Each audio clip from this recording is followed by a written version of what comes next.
O que interfere no nosso raciocínio? Eu trouxe algumas situações para que vocês possam observar no dia a dia de vocês. Deficiência de conhecimento interfere no nosso raciocínio clínico e, por consequência, no nosso raciocínio diagnóstico. A ausência de visão holística. Nós recebemos o nosso paciente e nós somos obtusos na avaliação. Nós avaliamos apenas, por exemplo, as respostas biológicas. Nós não podemos ficar apenas nas respostas biológicas. A enfermagem, ela tramita no âmbito não só biológico, mas psicossocial também. Eu não sei se vocês lembram do exemplo do idoso que chegou infartado com a netinha dele. Então, nós temos que ter uma avaliação holística.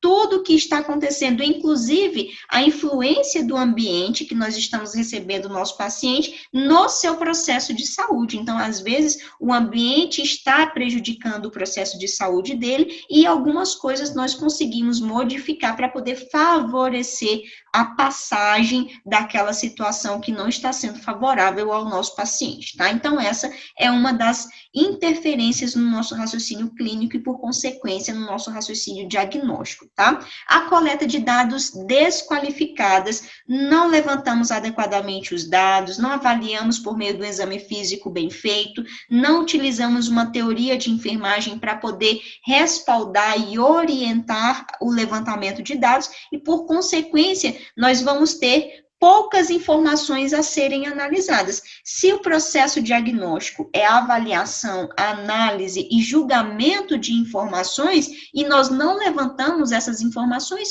nós não vamos ter um diagnóstico adequado da situação. Então, nós devemos coletar adequadamente essas informações, principalmente com base numa teoria de enfermagem que se encaixe no perfil epidemiológico que a gente está atendendo, tá? Além disso, síntese, análise e interpretação insuficiente. O que é síntese? Concluir, chegar numa situação que realmente é importante de ser intervida e analisar aquela situação, identificar o que dali ainda pode acontecer, quais são as situações que circundam aquela situação. Então, quando nós não analisamos adequadamente, não sintetizamos o que realmente importa ser avaliado, nós vamos, por consequência, ter uma interpretação insuficiente também, tá? E aí, o nosso paciente fica sem ter uma assistência que necessita. E nós, ao invés de trazer uma assistência adequada, nós estamos trazendo risco com a nossa assistência. E isso é muito sério, tá? A última observação que eu trouxe é a deficiência em aplicar padrões. Um exemplo é o paciente da Gláucia, que eu falei que saiu lá do pós-operatório, fez uma laparotomia exploratória, demorou essa laparotomia, e lá na sala de recuperação pós-anestésico, o paciente começou a apresentar um sangramento significativo.